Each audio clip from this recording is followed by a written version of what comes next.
Welcome back to the All Ball Podcast, where it's all ball all the time. You are here with your hosts, Sean and Isaiah. This is episode number 22. And today we're going to start off by talking about the MVP voting. Then we're going to talk about the debate between Ja Morant, Donovan Mitchell, and Zach LaVine. And then finally, we're going to finish up with our own personal top 3 moments of 2021. For that, as always, Isaiah, how you doing today, man?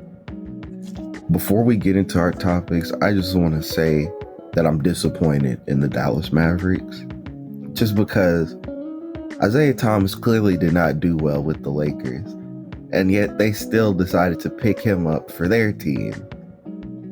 And of course, he didn't do very well. So I don't understand why a team that's already on the decline, thanks to Luka being out, would go and pick up Isaiah Thomas as if that would help them be any better.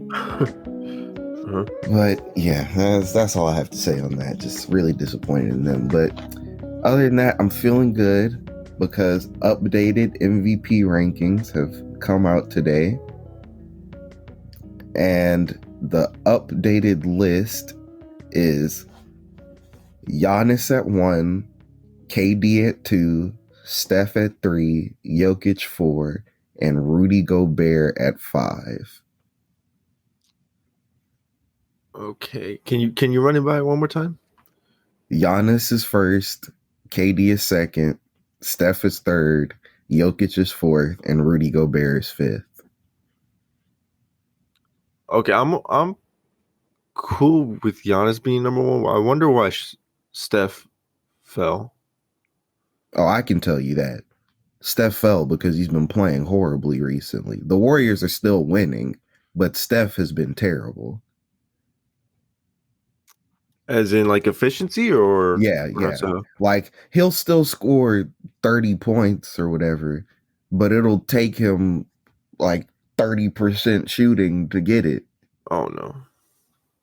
Yeah, I'm guessing he's still kind of chasing the, like, just trying to add on to the record at, like, more and more at this point. I don't even know. I don't think it's just that. Because even inside the arc, he's been worse than usual. So something is just wrong with him in general. I mean, do you think teams are kind of, like, starting to figure out a little better how to guard him?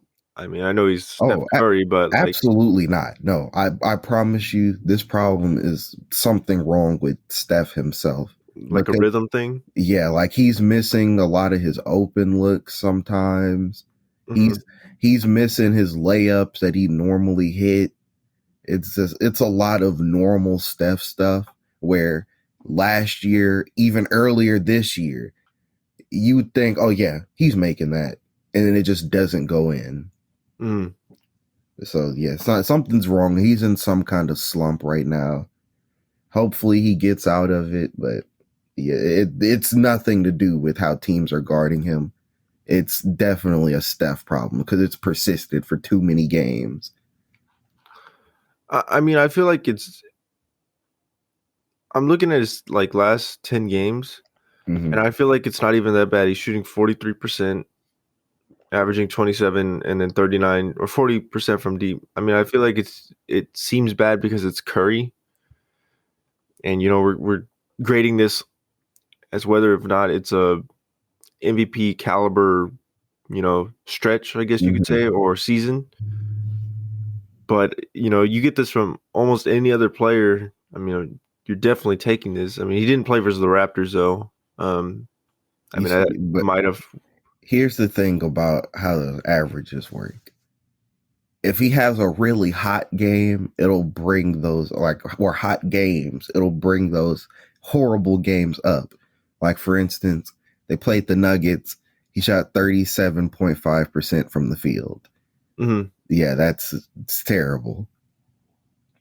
Everybody can agree that 37.5% from the field is not good shooting.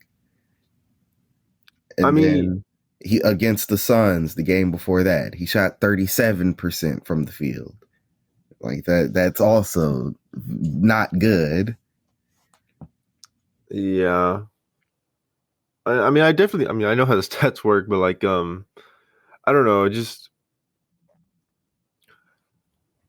I don't know. It doesn't look as bad to me, I guess, as some people are kind of looking at it. But I guess I can understand where you're saying like when you actually say that the bad game or the good games cancel out the bad.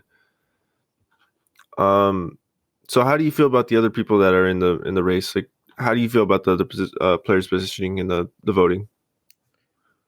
Honestly, this is probably the most accurate ranking to the personal ranking that I would have gave Mm-hmm. if somebody asked me before I saw this, because definitely would have dropped Steph down for his personal play as of late. Mm-hmm. Would have had to drop KD down because he missed those games. And then that leaves Giannis to come up because he's still doing Giannis things and he's not really missing games anymore. Mm. Jokic, I personally don't like how people are trying to put him higher in the MVP race than he deserves to be. Because while as an individual player, yes, he probably deserves to even win the award. The award has consistently been graded on individual play plus team success. And Jokic is missing that team success aspect because his team isn't healthy. Is that his fault? No. Does that knock on him as a player? No. But at the end of the day, this award grades team success as well. And due to unfortunate circumstances, he does not have the team success. So I like having him at fourth. And then Rudy Gobert at fifth is the only one where I just feel like it's kind of like he's the best player on one of the best teams. So they put him up there, but I don't necessarily think that I would have put him there. Subtle jab. Subtle jab. um. So out of those five, disregard those five. Is there someone that's not in that list that you think's a sleeper who could, come out later in the season, be in the top five? Well, actually, that leads me to a point I was going to make, because I only read out the top five, but the list actually has the whole top 10, Mm-hmm. with number 6 being Chris Paul, 7 is James Harden, 8 is DeMar DeRozan, 9 is Joel Embiid, and then 10 is Zach LaVine. Mm-hmm. Now, out of those, what I think is surprising is how Jokic can be fourth with his team's success. But as much as I don't like the guy, LeBron is not in this list anywhere, despite how ridiculous he's been playing, even though his team's losing. Like, I feel like if you can put Jokic at fourth and his team is in the play-in, then LeBron can at least be somewhere in this top 10 if his team's in the play-in. The only reason I can think of why this is happening is because at least LeBron's had, his two guys, Westbrook and AD, around him for some time during the season. They're not always there because of COVID stuff and everything, and AD's hurt. But Jokic has not had, Jamal Murray at all, and then Porter's out too. So I'm guessing that might be the reason why. I'm not sure. You see, I don't know if the MVP award actually factors in the team's health. So I don't know if that's really how that's going or if there's just something happening. But I mean, at the end of the day, the 6 through 10 guys, that doesn't matter that much anyway. But I feel like, to answer the question that you originally asked me, though, Mm-hmm. LeBron is that person that I think is who would just come out of nowhere, because it happens every year where people are leaving him out of the MVP race in the beginning, and then all of a sudden, second half of the season pops up, and now he's just there.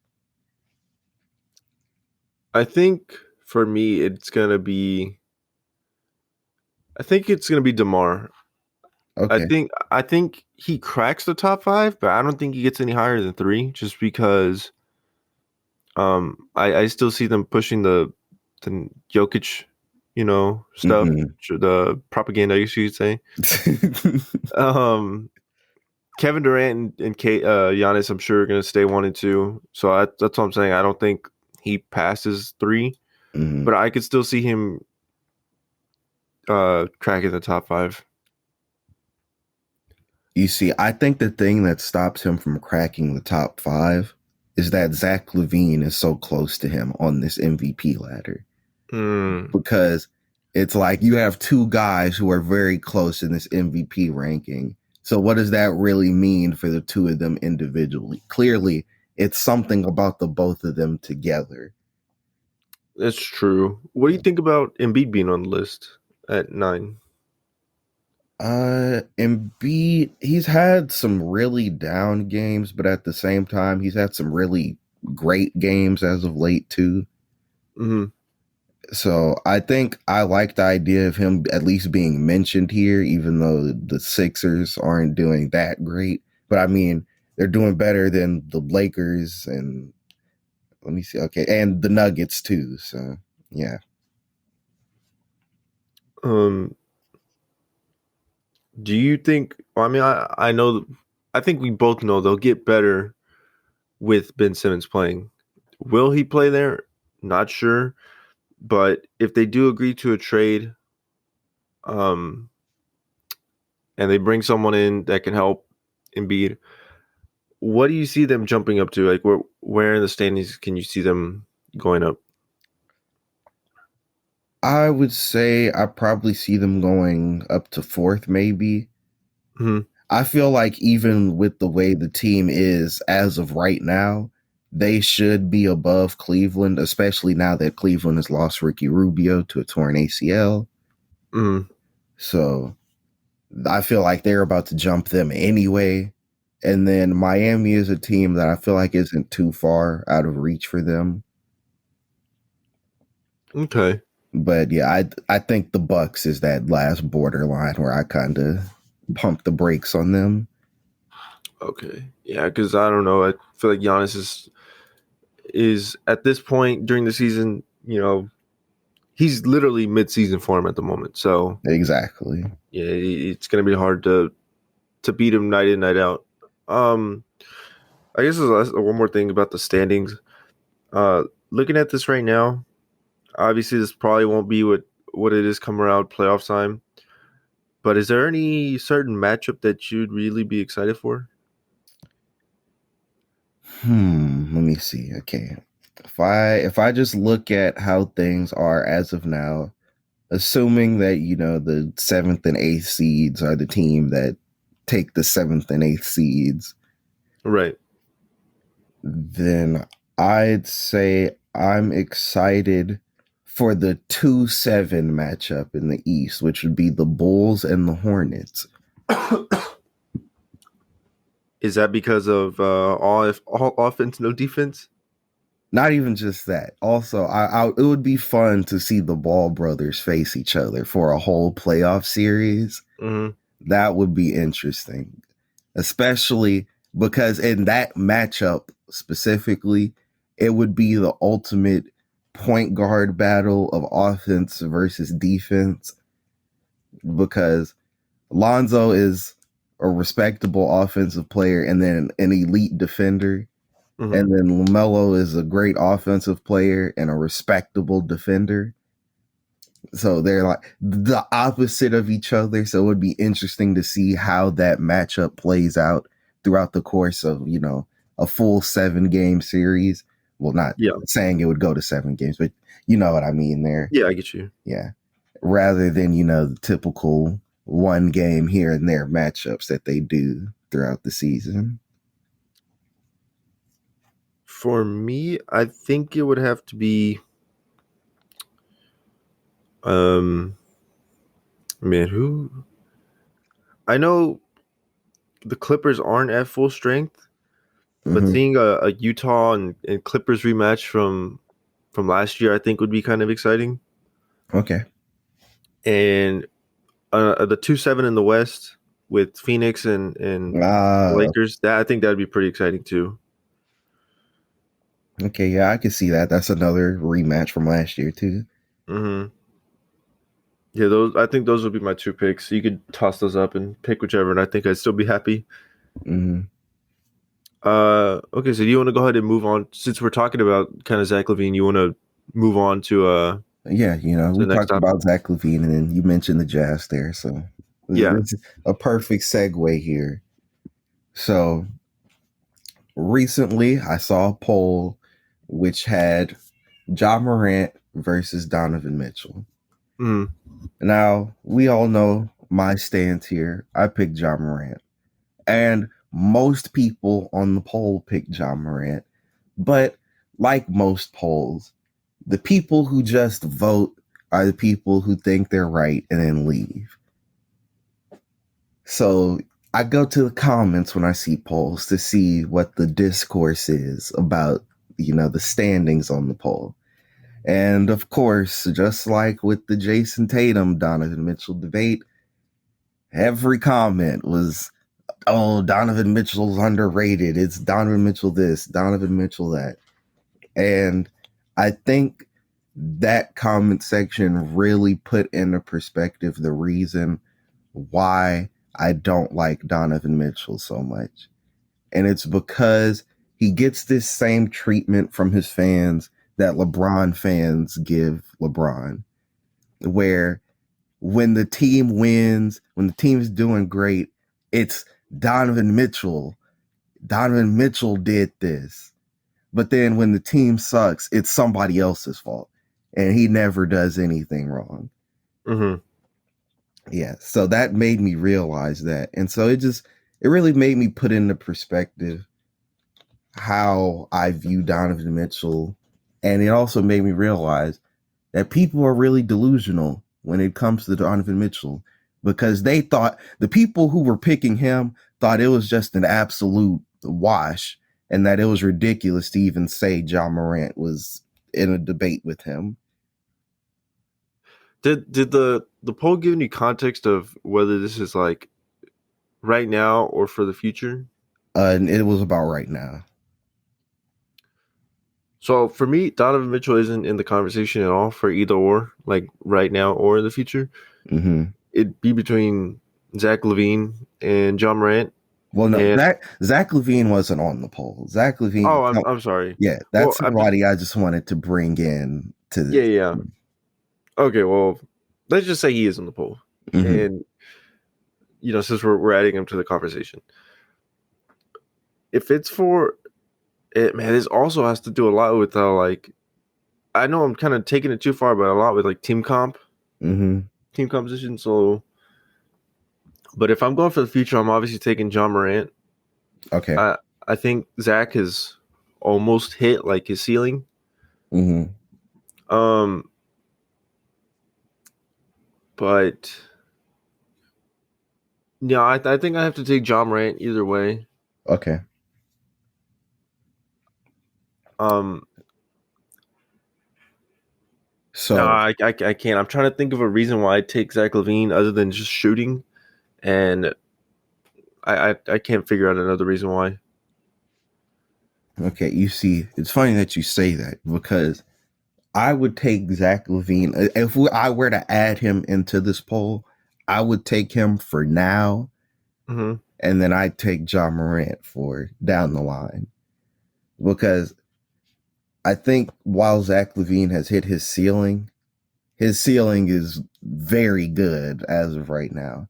He's Hmm. still a near 50, 40, 85 player. So at that point, you can't ask for too much more out of him. That's a very, very good NBA player at that point. Hmm. So I think that's a good enough reason for me to take him as of right now, at least. But I think Ja Morant is definitely not too far behind. Right. Whereas I definitely have Donovan Mitchell significantly behind in this debate, just because when you compare his numbers to both of these guys, his numbers are clearly the outlier for the worst. And I think I honestly I just forgot this myself, but I think a lot of people forget how good of like a slasher Zach LaVine is, Mm-hmm. and how good of a dunker he is. Um, because I was thinking, well, what does Ja Morant bring to the table? What does Zach LaVine bring to the table? The first thing I thought of, Zach LaVine was his shooting. The first thing I thought of with Ja Morant was his like playmaking and finishing. Mm-hmm. And I was like, do I take playmaking finishing over shooting or shooting over playmaking finishing? I chose, the first option. But, I totally forgot how good Zach LaVine is a slasher. Wow. So You now, see, that's really a testament to how hard he has worked as a player. Because obviously, most people knew about Zach LaVine first as dunk contest winner. mm-hmm. So they knew that, he was a good slasher. But the fact that he has become such a respectable shooter that in situations like this, anyone could forget that he's a great slasher too. That's very high praise to his work ethic, I would say. Yeah, I chose Ja Morant. I'm gonna stick with Ja Morant. Mm-hmm. But if you were to give me Zach LaVine, I wouldn't complain at all. I'd still be, happy. Mm-hmm. Um, I think I'm just taking Ja Morant because of the future. Like I still think his ceiling is very high. I think Zach LaVine still has, potential to grow, but I Mm-hmm. think his ceiling is just right there, just right above him. He's about to hit it. You see, and then moving on to specifically, because I think it's very, very obvious that Donovan Mitchell is worse than Zach LaVine. Like the numbers will clearly show you that one. Mm-hmm. But considering that the original debate was Ja Morant, Donovan Mitchell, I think just to shine some light on that one specifically, Ja Morant is within 1 point of Donovan Mitchell's point average. Yeah, Ja's at 24, Donovan's at 25. Ja's field goal percentage is slightly better. I think Donovan is around 40. Ooh, I'd have to check again. But he's somewhere in that mid 40 range, or I think around 46. Mm-hmm. Donovan Mitchell is having a very down 3-point shooting year, while Ja's having the best 3-point shooting year of his career. Donovan is at 33% from deep, while Ja's at 38. And then the only place where Donovan just clearly outshines is free throw shooting, where he's in the upper 80s and Ja's in the upper 70s. So with Ja, I mean, not Ja being, I meant to say Donovan Mitchell. Mm-hmm. With Mitchell being so young, do you still think that he can grow into an actually, efficient player? You see, that's the thing. I don't even think he was that, because he definitely spent more than 1 year in college. Like he spent a couple years in college. Mm-hmm. But even with that being said, I'd say he still has some room. People are expecting him to blossom like crazy into some James Harden but efficient type guy. I don't see that happening. I don't see him breaking into the 30 point per game type range. Mm-hmm. But I definitely think he could probably get into a situation where he's a more efficient scorer, but he's at around the same volume. Unless unless I'm getting like bubble Donovan Mitchell, Mm-hmm. then I think bubble Donovan Mitchell is like his prime, like the best he's ever been. Um, so if he can hit that level, like I think that'd be a good ceiling for him, like career wise. Mm-hmm. But to say like a efficient James Harden, that's kind of a stretch because for a long time James Harden was regarded as one of the best scorers of our generation. Mm-hmm. People And are having legitimate debates about him versus KD as a scorer. yeah, exactly. But the rules changed and he started struggling. But that's besides the point. Um, no, but I think if we're really looking at it and trying to compare him to James Harden, I think that's a really tough comp Mm-hmm. because, like I said, of the comparisons that used to be made to James, and I just don't think that him and Donovan Mitchell are in the same. How can I put this? In the same position to even do the same thing, because I think James Harden was more in a run the team through him, like ISO all the time, and what do you call it? Until Chris Paul came around, but Donovan Mitchell had Mike Conley, and they could run the offense through Mike Conley sometimes. But I think just James Harden was too much of like a ball dominant handler. Exactly. You see, and I think that's the thing that really is going to hold him back from breaking into that elite all-time scorer level, because he's just not in a system that promotes that kind of style of basketball. Mm-hmm. But moving on from that comparison, I do want to acknowledge the fact that people definitely overrate the whole bubble Donovan Mitchell thing, and like people use that to like make grades of how he is as a player currently, when it's clear that there are plenty of people who exploded in the bubble and became superstars when they weren't before. Jamal Murray, TJ Warren. That's still the craziest one. Bubble TJ Warren. Wow. Yeah, TJ Warren, I don't know, man. If TJ Warren was playing like that now, I don't think the Pacers would be rebuilding at the moment.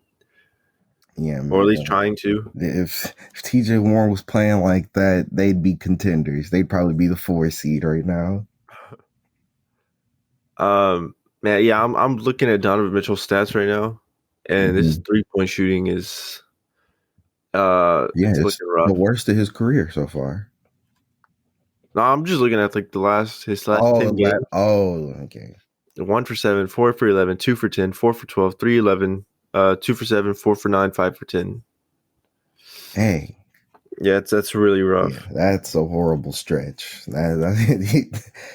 Dang, that's rough. And almost every one of these games, except 2, but one he shot 19. He's putting up 20 plus field goals per game. And the most he's hit is 12. Wow. Yeah. Wow, that is just Rudy Gobert seeming more and more like the best player on that team. Another subtle jab. I agree with you, man. I agree with you. I think he's definitely the better player on the team at the moment. You see, and even 2K has agreed with me, because they've officially bumped Rudy Gobert up to the 90 club on 2K22, whereas Donovan Mitchell is still in the 80s. So the decision has been made officially. Even the MVP ladder that I called out before has decided that Rudy Gobert is the better player on their team. I think it's now definitely more of a what do you call it? More of a one-sided argument now. Yeah, it's less of a toss-up. It's a little bit more clear. Like, okay, this guy is clearly more impactful to their success. Yeah. You see, and then with that being said, I want to point out that yes, Rudy Gobert is more impactful to their success. So I don't understand why people keep making debates about Donovan Mitchell and bring up team success as if he's not playing with one of the best rim protecting centers of all time. Yeah, the next time we do our top 25, Donovan Mitchell is definitely not going above. Not all time. I don't know why I said all time, but I know what you meant. Top 25 top of like right now. Ranking. Yeah. Top 25 of all time. Yeah, Donovan Mitchell ain't even touching that list. Yeah, I don't even know if he's touching top 50. No, he's not touching top 50. No, he's definitely not touching top 50. Not even touching top 100, honestly. Of all time? Yeah. I think he'd be that upper 90 range, but to say not at You all. see, I feel like the thing that would keep him out of that is that he has no awards except an all-star selection. Uh-huh. Yeah. I think it's one all-star selection. It might be two, but I think it's one all-star selection, and that's all he has to his name. So Let me just try to think of like a guy that just comes off the top of my head that maybe be top 100 for his career, like at the upper 100, mm-hmm. Okay, like what about like has like a very different play style than him by Zach Randolph? I don't know. Yeah, I don't think Zach Randolph is either. Okay. Yeah, I think he was a really good player, and that's about it. Okay, let me just try to think of one more if I could. I mean, I can give you somebody that I think is personally in that lower bracket in the 100 range. Okay, go for it. And I'd say Damian Lillard. Really? Yeah. Okay. What about Kevin Love? Because he had a really good Oh, yeah. prime of his Yeah. career. Oh, yeah. I'd for sure say that Kevin Love is top 100. He had a 30-30 game, so got to give him his credit there. He has the championship, so there's that. And then on top of that, he was a really just dominant player in Minnesota. So Yeah. I got to give him his credit. He has all-star selections. I believe he has multiple all-NBA selections. Don't hold me to that. So yeah, I mean, I think for sure he's in that top 100 somewhere. Okay, before we move on, I want to ask you two more things. Okay. One more player, which is Mike Conley. You see, I don't think I can put anybody who's played on the Grizzlies except Marc Gasol in that top 100. Really? Because I feel like Mike Conley's had just a consistent career. You see, and that's the thing. He has been really consistently good, but it hasn't amounted to much. Okay. Yeah. Whereas, Marc Gasol, at least he got a Defensive Player of the Year. And now, having played in Toronto, he's gotten a championship. So, okay. And the last question was, what's a player that you can name that is just outside that top 100, like off the top of your head? Okay, I think I got to think about this one. Just outside. It's a little tough because I know, like you said, Dame is in that level, and I feel like Dame's been a pretty great player. Yeah, like it's really hard for me to think of somebody who's just right there on the outskirts. Mm-hmm. Yeah, because I'm trying to think of some people who at least have accolades to their name as well. Yeah. But all the people that come to mind, I think they're in the top 100 already. So I think, I might. This could be controversial. But Chris Middleton. I'll just try to help you out a little bit. Chris Middleton. okay, yeah, I think I say Chris Middleton is somewhere on like the outside but close. I was gonna say Jimmy Butler. Really, you don't think Jimmy Butler's top 100 all time? No, as far as his play is, yeah, he's been good, But the accolades, yeah, he hasn't amounted to anything, so I just can't give him that credit yet. Okay, that's understandable. All right, are you ready to move on to our top 3 moments of 2021? Mm-hmm. All right, do you want to go one back and forth or just all 3? We can do back and forth. All right, you start or I start? You can start. All right, so in no particular order because it would be kind of hard to rank these. Mm-hmm. But number 1 is definitely the winning streak for the Rockets. Okay, well, that was one of mine as well. So, Okay. yeah. It ended up being 7, right? Yeah. 7 games in a row. Okay. So that 7-game win streak, even though everyone wants us to tank, even some of our, own fan base wants us to tank, Mm-hmm. I didn't care. Some of that, that basketball was some of the most fun basketball I've watched in a long time. Just because, even at the beginning of the season last year when the Rockets were still trying to compete with Harden and Wood, Harden wasn't trying. So, it was kind of a struggle to watch. And even before that, when we had Westbrook, watching Westbrook play is kind of rough too. Um, so it was really fun to see a bunch of young guys, you know, just playing great basketball. Yeah. And then on top of that, it was great to see a lot of unsung heroes come in and really contribute.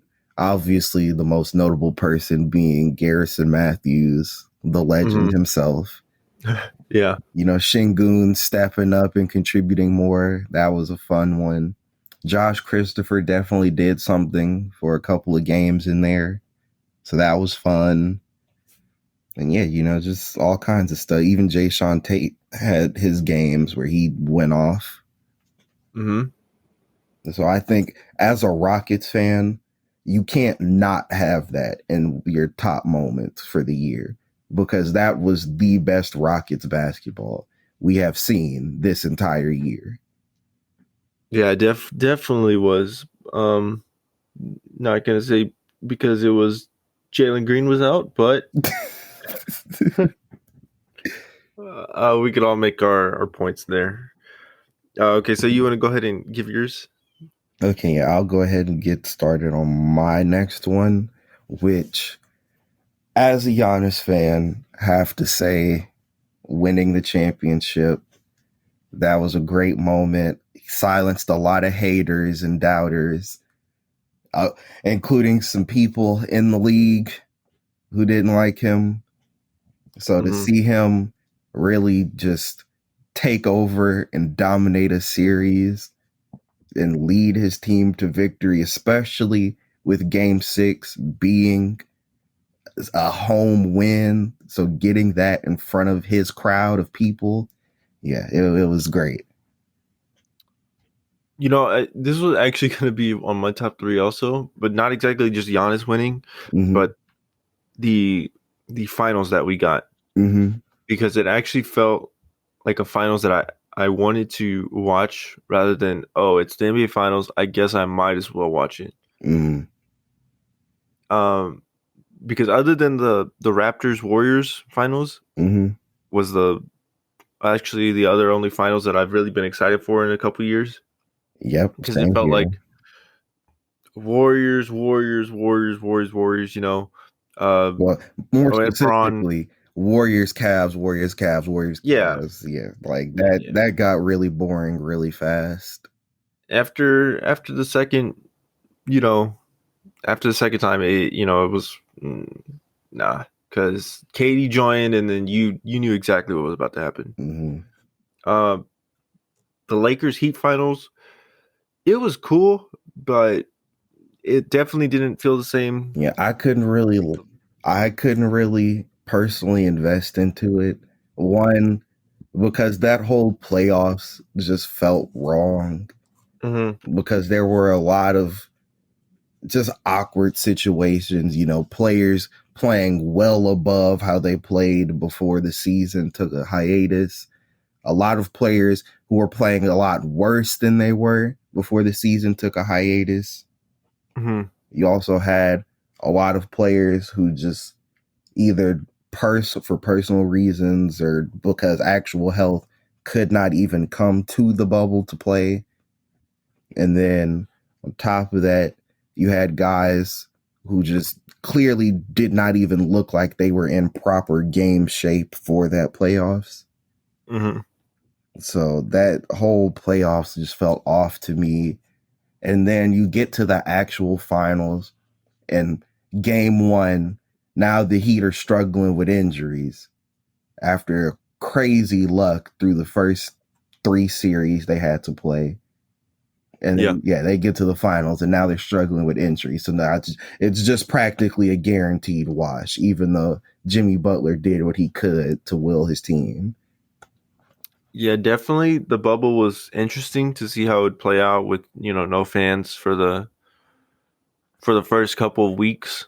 Mm-hmm. But then it kind of took away the feeling of momentum shift, I guess you could say, because whenever a team kind of started getting momentum, the fans weren't there to back it up. Mm-hmm. And that was kind of, it took away from basketball as a whole. But yeah, watching the Bucks win the finals, even though, I was happy with either team winning, seeing the big superstar from the small market team that he's been with his whole career was pretty refreshing. Mm-hmm. Okay, was there anything else you wanted to talk about that? Mm-mm. Okay. So since that was also one of mine, I'll go ahead and say that another one of my favorite moments from 2021 was either winning the draft, or we didn't really win the draft because we got getting the second pick. Getting the second overall pick / the whole draft that we got, our draft pool. I think the group of guys that we got all fit together perfectly. Now, we haven't seen Garuba play too much, but when he has, he seemed decent. He seems like he's still, what he came out of the draft is, raw. Mm-hmm. But Şengün is playing years above what his actual age is. Mm-hmm. Jalen Green has shown some flashes of really good potential. Josh Christopher's come in after, a shaky start to the beginning of the season and played really solid. And the fact that all these guys are under 21 still, just the future's so bright for the Rockets, man. Oh, yeah. One of the brightest futures in the league, for sure. Mm-hmm. Who else am I thinking? There was another guy that we signed on.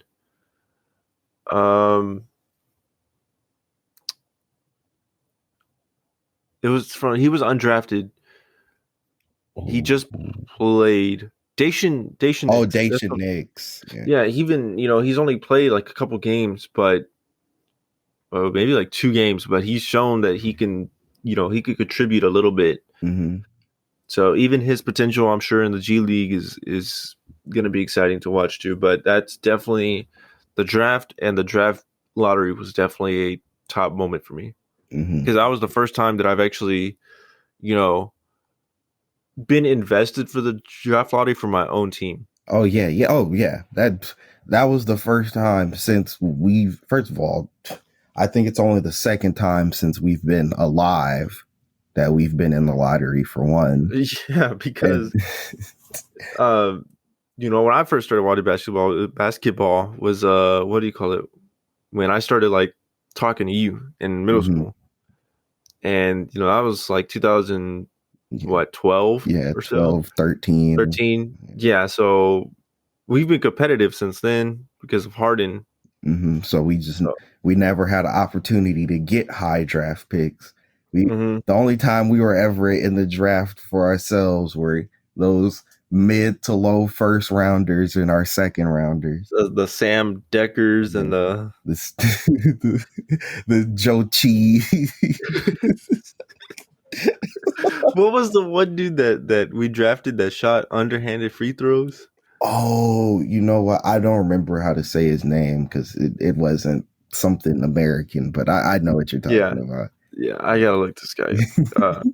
Go ahead and you can go ahead and give your next one. Well, I figured out this guy's name. Yeah, and then my last moment, I'd have to say, is actually the MVP race this year.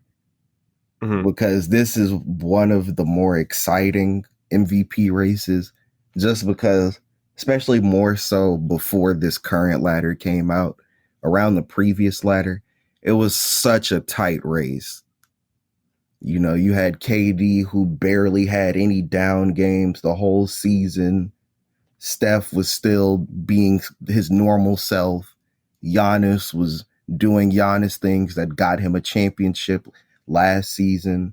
Jokic was still playing like one of the best centers of all time.